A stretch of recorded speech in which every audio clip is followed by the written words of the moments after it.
Right, the Calvert music game kind of started out under the Bayside Ent flag and banner, right? Well, in certain aspects, right? Right. So you were working with Daniel at that point. Yep. What was that relationship? I mean, I'm just speaking from my side of things because there's two sides to every story and stuff. For me, I did not know. So as far as music and stuff, I just wanted to make music. I didn't know anything business side wise. I didn't know criteria, like the criteria of the things. I didn't know terminology or nothing.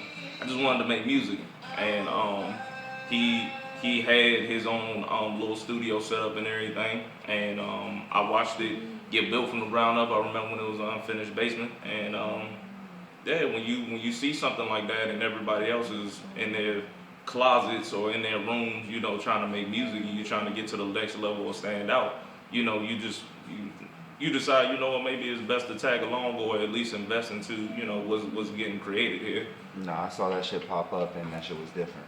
Yeah. You know what I'm saying? It was different. Yeah. For sure. So, I mean, from there, that's where the rest of the team and everybody kind of, came up and started it off. It's because it was a vision that it looks like everybody just saw. Everybody believed in because it was different. For sure. That's how that pretty much popped off. So, yeah. From there, it took us a couple years to, get some content out and everything. But content slowly but surely started to release and stuff.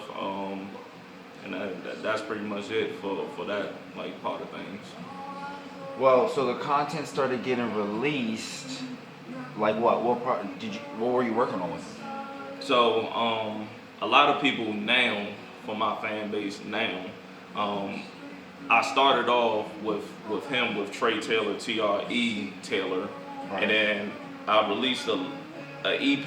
I hate the EP. I do want to say now I absolutely hate the way that Jones sounds. It sounds absolutely terrible. But it was one of my first projects. Chuck it up, that had to be what it is. So it's called Tr3 EP. I want to say that came out in like 2017, 5 songs. I'm going to just leave that where that is. Mm-hmm. And then, a couple years later, I was able to make the album called The Bridge. And I will say The Bridge is actually what got the building blocks to get us here.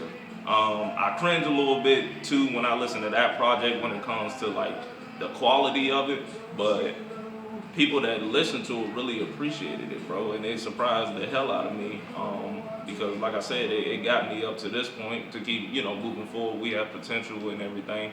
You recorded that with Bayside? Yes. Okay. Yeah. So that was what started at least the journey. I would consider that my starting point, because I started learning other stuff then. That's when people outside of Calvert County were reaching out to me. People more into the industry. I'm not gonna act like they're A-list celebrities or nothing, but people that actually had a taste and know the business side of stuff started getting in my ear, and I started meeting up with and linking up with and all that type of stuff. So yeah. And things between you and Daniel were still cool? Nah. Well, so what was the relationship like when you're making The Bridge? I mean, for the most part, once again, I didn't know, so it was more so I had an idea, mm-hmm. and this I had an idea.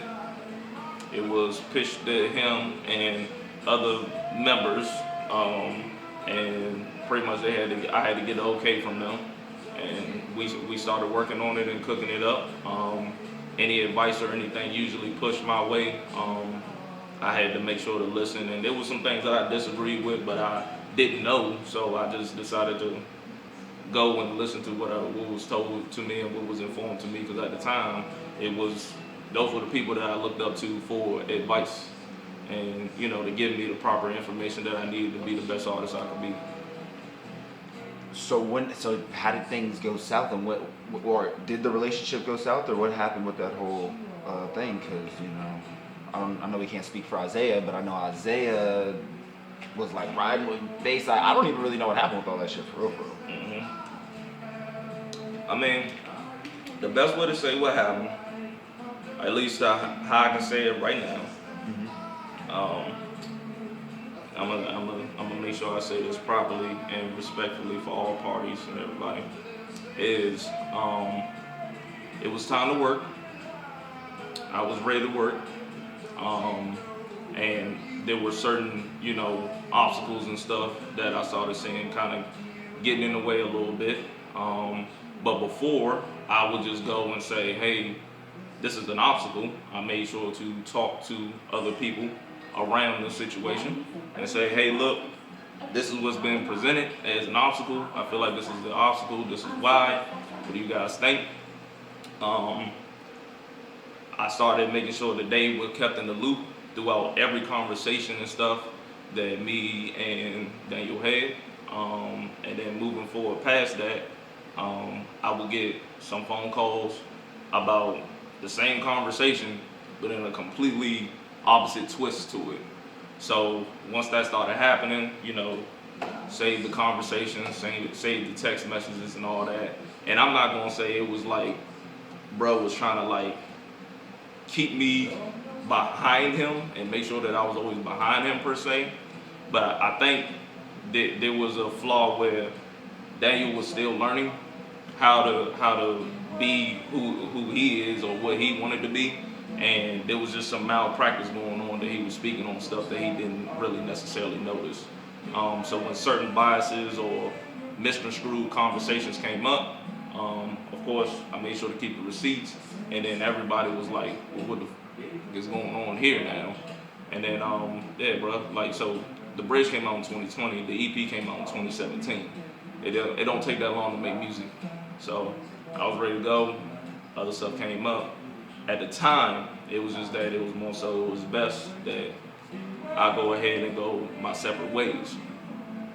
From there, more misconstrued conversations and stuff kept coming up from that, to the point that unfortunately we can't even be cordial and members dispersed.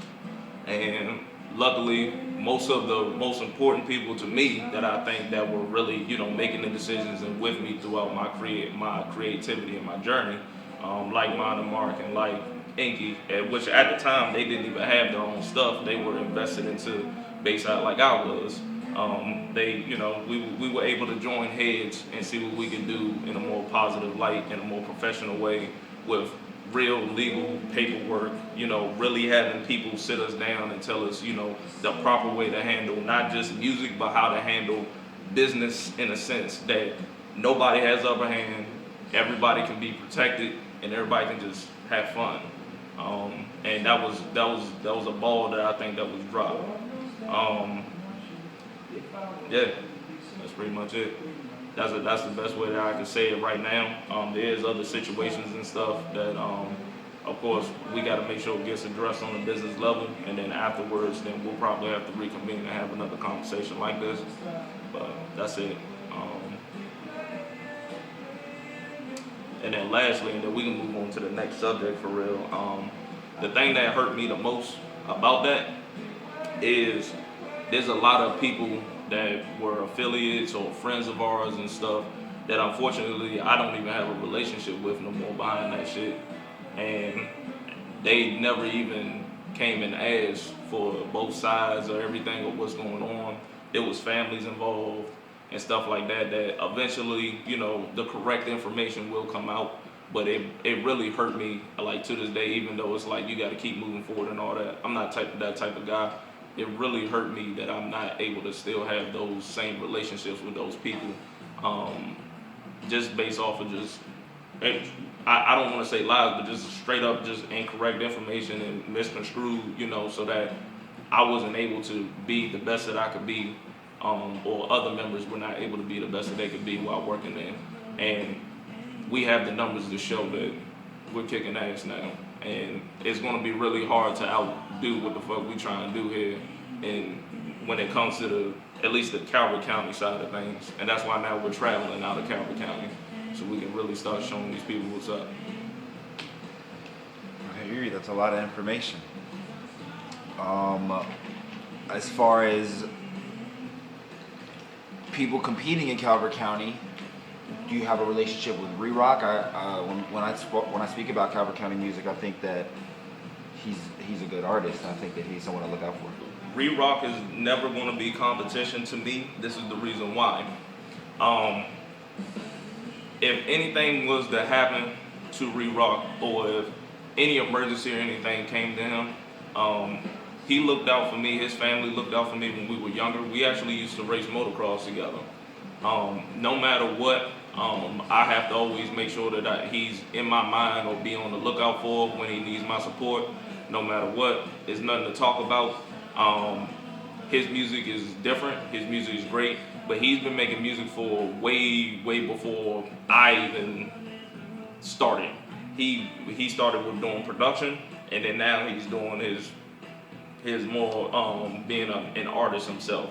I'm proud of him. I wish nothing but the best for him, but that's never going to be a situation. That kind of the same thing with the Daniel thing. Like, that's the type of vision that I had for him. That was the place that I had for him at the time. So with Rerock, he's never done nothing wrong to me. I wish the best for him at all costs, no matter what.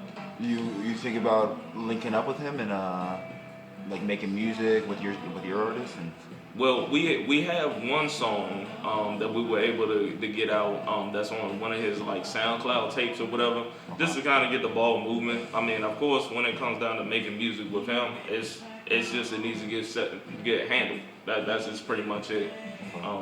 And for most people in the area that are local, I mean, I would love to always invest in the local shit first before other people.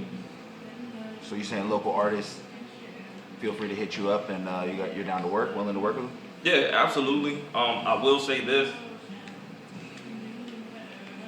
the level of music that me and my team are making now, in order for us to get into these studios and stuff, it does cost a little bit of money. Production costs a little bit of money to get into the doors. But if you're down to work and you put your money where your mouth is, yeah, we can go. Other than that, if it needs to be a more budget type situation, you just keep in mind you're going to get a budget result.